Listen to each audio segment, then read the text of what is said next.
The late afternoon sun cast a warm, golden hue across the glass storefront of Maison Elise, one of the city's most exclusive fashion boutiques, nestled in the heart of an upscale shopping district. The boutique was the epitome of curated elegance, its exterior minimal, its interior pristine, and its clientele intentionally filtered by the silent rules of wealth and image. Inside, rows of meticulously spaced designer garments hung like museum pieces, each tag listing prices that rivaled rent in most neighborhoods. Soft jazz played overhead, blending with the faint aroma of white tea diffusers placed strategically near the fitting rooms. Every detail in the space spoke of luxury, quite deliberate and, to those not familiar with it, intimidating. When the boutique's door opened with a subtle chime, the woman behind the counter barely looked up. Miranda, a sharply dressed sales associate in her early 40s with platinum blonde hair pulled into a taut bun, was in the middle of folding a silk blouse with mechanical precision. She gave a quick glance toward the entrance, and what she saw made her pause, if only for a second. A young black woman had stepped in, round 27, tall and poised, dressed in a sleek black turtleneck, tucked into tailored cream slacks and low-heeled boots. Her hair was styled in soft, natural curls that framed her face, and she carried a small crossbody bag, modest but elegant. Miranda's eyes scanned her from head to toe with a kind of polished judgment that had become second nature. No visible designer labels, no diamond earrings, no entourage or personal shopper. And most importantly, no immediate cues that screamed wealth. With a subtle arch of her brow, Miranda returned her attention to the blouse in front of her, folding it even slower this time, making it clear that she was not in a rush to offer assistance. The young woman, Amara, didn't seem fazed. She walked in with the calm of someone who knew herself well, each step steady, unhurried. She paused near a mannequin, dressed in an emerald green silk gown with a hand-beaded neckline, and took a moment to study the craftsmanship. Then, as if aware of the scrutiny she was under, but entirely unaffected by it, she approached one of the nearby racks and began browsing, her fingers lightly brushing the fabric of a satin dress. From behind the counter, Miranda cleared her throat, not to initiate a greeting, but to assert her presence. "Can I help you with something?" she asked, her tone as thin and cold as the champagne flutes reserved for VIP customers. It wasn't a question. It was a challenge. Amara glanced up and offered a warm, polite smile. "Yes, actually. I saw a photo of the new Elise Limited. The black velvet gown with the asymmetrical train. Do you have that in a size 4? Miranda's smile was brittle. "That piece is quite exclusive, very high-end," she replied, emphasizing the last two words as if they were foreign vocabulary. "Are you sure that's the one you want to try?" Amara's gaze didn't flinch. "Yes, I'm sure." There was a pause. Miranda didn't move. "We only have one in that size," she added, her voice softening into condescension, "and I'd hate for it to be mishandled." Amara's smile stayed in place, unfazed. "I have very clean hands." The silence between them stretched for a moment, the music playing softly in the background. Another customer, a white woman in her 30s wearing oversized sunglasses, drifted past them, eyeing the tension with mild interest. Miranda finally relented, turning with a huff toward the back storage room. As she disappeared behind a velvet curtain, Amara took a slow breath. She had known what would happen the moment she chose to walk through those glass doors, without the visible armor of luxury. But she had come anyway, not to be seen, but to see who would be watching. And they were watching, judging, measuring. But what none of them knew, not Miranda, not the bored customer by the perfume display, not even the manager checking inventory in the back, was that Amara wasn't here to ask for permission. She was here to make a point, and by the time she was done, no one in that boutique would see her, or themselves, the same way again. Miranda reappeared with the gown draped over a padded hanger, her lips pressed into a thin line as she approached Amara. The emerald green velvet shimmered faintly under the boutique's spotlights, rich, heavy, and impossibly expensive. Here, Miranda said, placing the hanger on the sleek chrome rack. The fitting rooms are to your left. Please do try not to damage it. Amara nodded, her calm brown eyes taking in every detail of the space. The hand-stitched monogram on each satin cushion, the crystal sconces flanking the mirrors, the gold-trimmed tag dangling from the gown's back. See him. She sensed the watchful glances from the other customers clustered on plush velvet chairs, well-heeled women clutching champagne flutes and silently judging the newcomer. Even the boutique's soft jazz seemed to hush as Amara slid behind the velvet curtain. Inside the fitting room, the air smelled faintly of lavender sachets, a full-length mirror, and a single stool were all the amenities. A deliberate minimalism that let the clothing speak for itself. Amara unzipped her turtleneck, peeled it off and stepped into the gown. The velvet felt like liquid against her skin, cool and weighty in all the right places. She hooked the zipper at the back with practiced ease, then turned to study her reflection.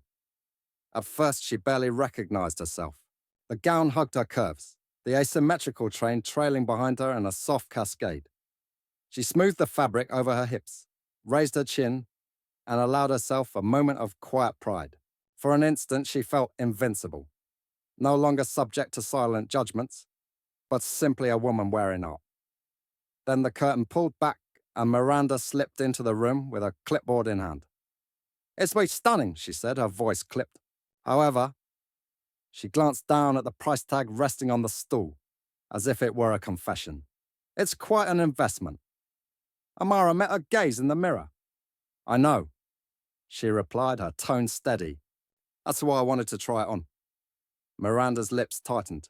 "Understandable. I'll need to see proof of purchase before I give the final stitch." The implication hung heavy in the air. Show me wealth, or show me the door. Amara held the sales associate's eyes for a long moment, then smiled. "Absolutely. Would you be so kind as to bring the card reader here?" Miranda hesitated, her professional mask faltering, before bowing her head and stepping out. As the curtain closed again, Amara inhaled deeply and turned once more in the mirror, her silhouette defined, her presence undeniable. She understood now that this gown was more than fabric. It was power waiting to be claimed. ChatGPT сказал. When she stepped out of the fitting room, the emerald green velvet trailing behind her like liquid midnight, the showroom felt suddenly smaller.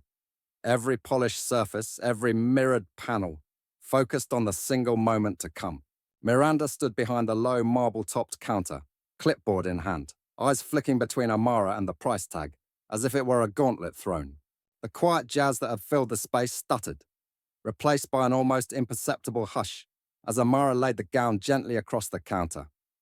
Miranda cleared her throat, voice smooth with practiced precision. "Whenever you're ready, miss. We accept all major credit cards."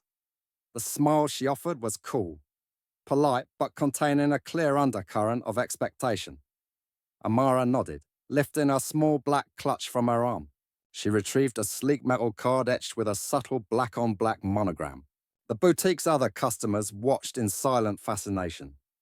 Pearl necklaces held a fraction tighter, handbags perched a little higher on laps, champagne glasses clinking as if to break the tension. Sliding the card toward Miranda, Amara's fingers were deliberate, confident. Miranda took the card without meeting her eyes, inserting it into the chip reader beneath the counter. The machine beeped once, then twice. Miranda's smile faltered. She tapped the screen, brow furrowing. "That's odd," she murmured, reading the tiny message flashing. "Transaction cannot be processed. Contact administrator." Amara remained motionless, her expression unreadable. The screen blinked. Miranda tried again. Once, twice, 3 times. Each time the same cold rejection. She pulled the card from the reader and offered it back. "I'm very sorry," she said, forced politeness unraveling into genuine confusion. "It appears there's an issue with my system." Behind her, the showroom lights seemed to dim. The soft hum of the air conditioning grew conspicuous. The other associates gathered, one hovering with a stylus, another glancing nervously at the ceiling-mounted cameras.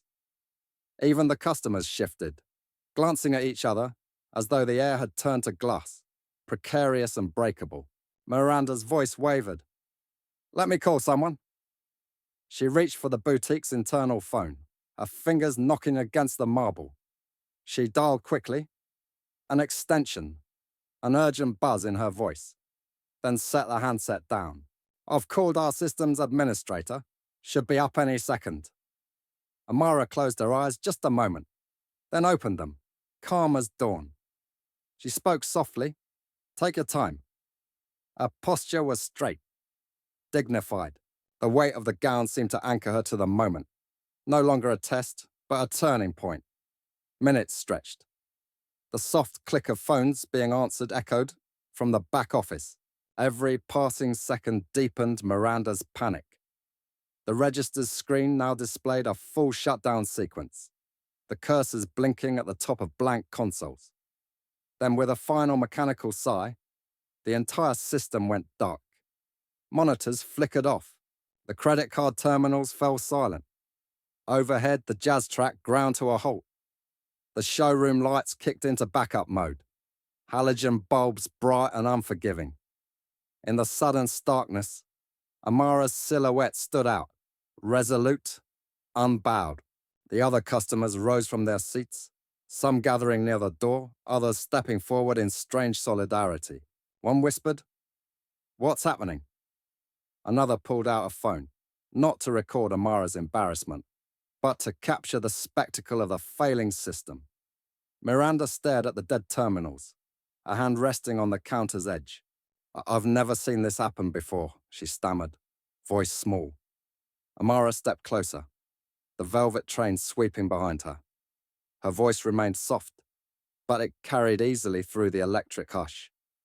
"There's nothing to apologize for," she said. "You were only doing your job." Miranda swallowed, nodding. She glanced again at the silent rows of cars, the hushed mannequins, the empty machines. The power had shifted in that moment, not in circuits or codes, but in something far more human. Perception. Amara wasn't defined by the gown or the card, but by the grace and quiet authority with which she weathered a storm of expectations. Before the administrator arrived, Amara bowed her head slightly, not in a deference, but in closure. She turned and walked toward the fitting room exit, every step measured, every onlooker holding their breath. Behind her, the boutique lay in suspended disbelief, electricity pulsing in every silent wire, waiting for someone to restore not just the system, but the standard of respect it had so abruptly lost. A petite yet commanding figure slipped through the boutique's glass doors just as the credit terminals went dark. The polished floor reflecting her tall heels and the quiet disbelief of every onlooker. It was the store manager, Mr. Fletcher, a man who usually radiated the calm assurance of authority. His tailored navy blazer snapped crisply against his slacks as he strode toward the counter, phone pressed to his ear, brow furrowed. "What do you mean the entire system's down?" he barked into the handset, voice low but urgent. He ended the call with a sharp click and switched instantly to damage control mode, scanning the room with practiced efficiency. "Is there a problem?" he asked Miranda, though they both knew the answer before the words left his mouth. Miranda's lips quivered as she showed him the darkened screens. "Everything's locked up. A card reader just shut off." Her voice carried a note of genuine panic. She had never seen a glitch this catastrophic. The soft jazz, still suspended in the air, now felt hopelessly out of place. "Mr. Fletcher turned slowly toward the customers, his gaze sharp. "Ladies, gentlemen, we apologize for the inconvenience. We're experiencing technical difficulties. Please bear with us." His smile was professional but forced. He returned to the counter and leaned in close, lowering his voice. "What card did she use?" Miranda swallowed. Langley Systems corporate card," she stammered, uncertainty in her tone. At those words, Amara stepped forward, her posture calm and unhurried, the green velvet gown whispering against the marble floor. "Langley Systems," she repeated softly. as if the name were a key to unlock the truth in the room. Mr. Fletcher's eyes widened, and for a moment, the veneer of control slipped from his face. He had heard the name before, every luxury arcade did, but never in this context. Amara reached into her clutch and drew out a thick embossed business card. The boutique's customers leaned in, curiosity piqued. She held it out to Fletcher. "I'm Darius Langford's partner at Langley Systems," she said, her voice steady. "I oversee the payment solutions. We built the infrastructure you just saw crash. Your systems protocol flagged my card because it was never meant to be used in a test scenario. You treated me like any other shopper." She paused, letting the weight of her words settle. "Now you know who I am." Fletcher's cheeks flushed, the color rising beneath his lapels. He took the card with a trembling hand, reading the sleek gold foil letters. The room was utterly silent. No one dared breathe. The other sales associates watched him, their earlier contempt evaporating into white-knuckle compliance. Amara continued, her gaze sweeping the boutique. "This dress is in my account. Charge it. And then I suggest you recalibrate your customer service model, so that no one else is ever judged by the color of their clothes or the style of their wallet." Fletcher blinked, straightening in a nervous rush. He tapped at the terminal's power button, and with a flicker, the screens came back to life. He scanned the card, the machine beeped approval, and a final beep confirmed the transaction. Fletcher exhaled a brittle sigh as the price appeared on screen. $12,000, he echoed, voice small. Miranda pressed the print button, producing a receipt that she offered Amara with a shaky hand. Without a word, Amara took the receipt and the gown. She draped the emerald velvet over her arm and turned, her heels clicking confidently across the floor. The boutique's invisible ceiling, made of judgmental stares and unspoken biases, had cracked, splintering under the clarity of her presence. As she passed the stunned rows of mannequins and glass displays, she paused at the door, casting one final look into the room. A silent reminder that dignity belongs to everyone. Then she stepped out, the chime at the entrance echoing her triumph. By the time the boutique doors slid closed behind Amara, a strange stillness had settled over Maison Elise, one that felt nothing like the hush of luxury and everything like the calm after a storm. Miranda stood frozen behind the counter, the printed receipt trailing from her trembling hand like a white flag. Mr. Fletcher, the store manager, had sunk into a nearby armchair, as if seeking refuge from the gravity of what had just occurred. His tailored navy blazer now felt like a uniform of failure. Moments later, a quiet tap at the glass partition announced the arrival of 3 sharply dressed HR representatives. Their badges read Langley Systems Compliance Team, and each carried a tablet primed for documentation. The senior HR lead, a tall black woman named Naomi, glided forward with the measured confidence of someone who had seen every crisis script play out before. She offered Miranda a courteous nod and introduced herself. "I'm Naomi Carter. We'll be conducting an immediate review of today's events." With that, Naomi raised her tablet, began recording statements, and guided Fletcher and Miranda through a series of calm but pointed questions. What happened? Why was the system configured to reject certain cards? How did your customer service protocol allow this mistake? Each answer from the sales team was halting, apologetic, and painfully honest. They admitted assumptions, confessed unease, and even shed a few tears as they realized the personal and corporate repercussions. Meanwhile, whispers rippled through the showroom as other customers paused in their browsing to witness the unfolding scene. A few discreetly streamed the HR team's arrival on their smartphones, ensuring no detail would escape the lens of social media. The boutique's polished marble floors, once a stage for silent starters plays, now served as a platform for accountability in stark fluorescent light. Within 15 minutes, Naomi concluded her initial assessments and spoke quietly but firmly. Effective immediately, the boutique will close for technical recalibration and staff retraining. Standard operating hours will resume once we've reconfigured your customer service platform, conducted a full bias awareness workshop, and replaced the point-of-sale terminal firmware to prevent future protocol conflicts. She turned to Fletcher. You will submit your resignation by the end of the day. This incident directly contradicts Langley Systems' core values. Fletcher's lips parted, but no protest came. He rose, pale and defeated, and nodded. The boutique's assistant managers stepped forward, offering muted apologies to any customers still lingering. One by one, patrons were escorted to the door, vouchers for complimentary alterations held out like peace offerings. Amara's emerald gown hung quietly on the counter, as if in waiting for the store's rebirth. By evening, a simple sign appeared in the window. Closed for staff training and system upgrades. We apologize for the inconvenience and look forward to better serving you. Maison Elise and Langley Systems. Social media, accounts exploded with screenshots and supportive comments. About time. Lessons learned the hard way. Respect everyone. The hashtag #JockAfford. Respect trended locally, then nationally. Back at home, Amara slipped the receipt into her wallet, then placed the folded gown into a reusable bag. She wasn't seeking credit. This wasn't her victory. It was a lesson delivered. As she stepped into the cool night air, the streetlights reflected off her path, illuminating a final truth. When systems fail to honor dignity, accountability must step in. And sometimes, it takes shutting down an entire store to reset the standards of respect. When Maison Elise reopened its doors the following morning, the transformation was unmistakable.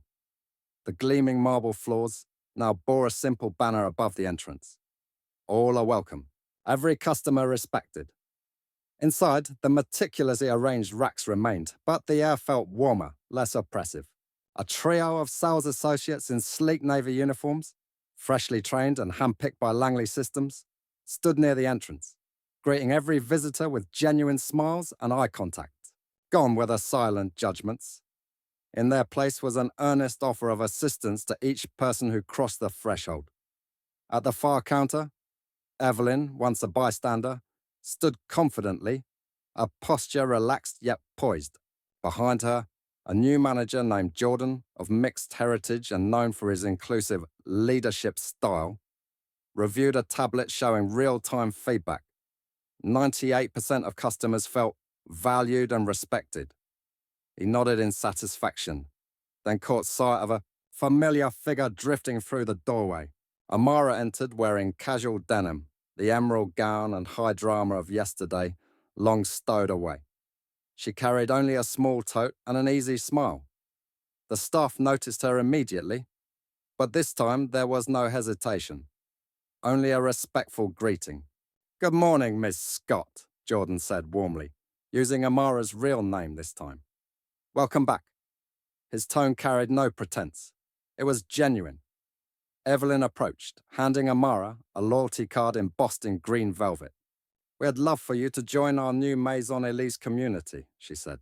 You deserve every perk. Amara took the card, touched its silky ribbon, and nodded appreciatively. She then stopped by a small seating area where a young intern, Mark, the same associate who once smirked at her, waited with a tray of complimentary tea. His face held nervous anticipation. I wanted to apologize again, he said quietly, and to thank you. You taught me that respect isn't optional. His words trembled with sincerity. Amara smiled, warmth flooding her features. Thank you for listening, she replied gently. Every single person here now gets to feel welcome because you chose to see them. Mark's shoulders relaxed in relief and he beamed. Around them, other customers looked on, some whispering softly, moved by the scene of redemption playing out in front of them. As the morning crowd flowed in, families, couples, individuals of every age and background, Amara found a quiet spot by the window. Sunlight streamed in, illuminating her and the new life of the boutique. For a moment, she closed her eyes, breathing deeply. No longer was the store a fortress of exclusion. It was a place reborn, where the elegance of fashion was matched by the integrity of its people. When she finally rose to leave, Jordan waved and offered, "Hope to see you again soon." Amara stepped back into the crisp air of the city streets, her heart light. Behind her, Maison Elise stood open and alive, a testament to the power of accountability and the truth that respect, once denied, can always be reclaimed. That afternoon, the Hyatt Cafe across the street was its usual buzz of clinking porcelain and low conversation, but Amara hardly noticed. She sat at a corner table beneath the arched window, nursing a single espresso, her mind drifting back to the morning's events at Maison Elise. Through the glass, she watched the boutique's refined facade, bathed in late afternoon light. The new sign above the entrance reading "Equal respect, every customer, every time." Below it, a small crowd moved freely in and out, some pausing to admire the window display, others greeting staff by name as they entered. She lifted her cup and saw her reflection ghosted beside the words. A soft ping from her phone brought her attention back. A notification from social media. Afford Respect had gone fully viral, now trending alongside images of the boutique's revitalized interior, its staff workshops, and the moment of Amara's purchase. Yesterday, influencers and everyday users alike praised the transformation. Luxury with dignity. When respect meets retail, lessons for every store. She scrolled through comments from around the world, some sharing their own stories of prejudice, others celebrating the change as proof that one person's quiet stand can ripple far beyond a single storefront. A message popped up in her inbox from a username she didn't recognize. Offer Lola in Brooklyn. I'm 14 and I saw your story today. I was scared to try and close at the mall because I thought I didn't look rich enough. But you showed me I belong anywhere I choose. Thank you. Amara paused, her chest tightening with warmth. She typed a quick reply. You absolutely belong. In every store, on every street. Keep shining. Behind her, the cafe's door chimed, and Mark, the young associate from the boutique, entered carrying a small box tied with a velvet ribbon. He spotted her, paused, then crossed the room and lowered himself into the seat across from her, cheeks still a little red. Inside the box was a miniature emerald green satin swatch, the gown's fabric, mounted on a silver pin engraved with Maison Elise's new motto. For you, he said softly. So you always know how much you're valued here. Amara accepted the gift and tucked it into her bag. Thank you, she said, voice quiet but full. This means more than you know. He smiled, relief easing his features. When I first saw you, I didn't understand. But now I get it. And I'm proud to be part of something that really changes people's lives. Outside, the sky deepened to gold and rose. On the boutique wall, a floor-length projection began. A soft video loop showing images of customers of all backgrounds smiling as they tried on clothes without fear. Staff offering genuine help, and Amara's original moment at the register. Underneath, the words scrolled, "True luxury is dignity for all." Shoppers stopped to watch, smartphones raised, the message shining on glass like a guiding star. Amara and Mark rose together, stepping into that warm light. The ribbon on his gift unfurled slightly in the evening breeze. And as they crossed the street back to the boutique, she looked up at the sign, one more time. Equal respect. Every customer. Every time. And in that final moment, between the reflection on glass and the echo of a single chime, Amara realized that respect was no longer the exception. It had become the standard.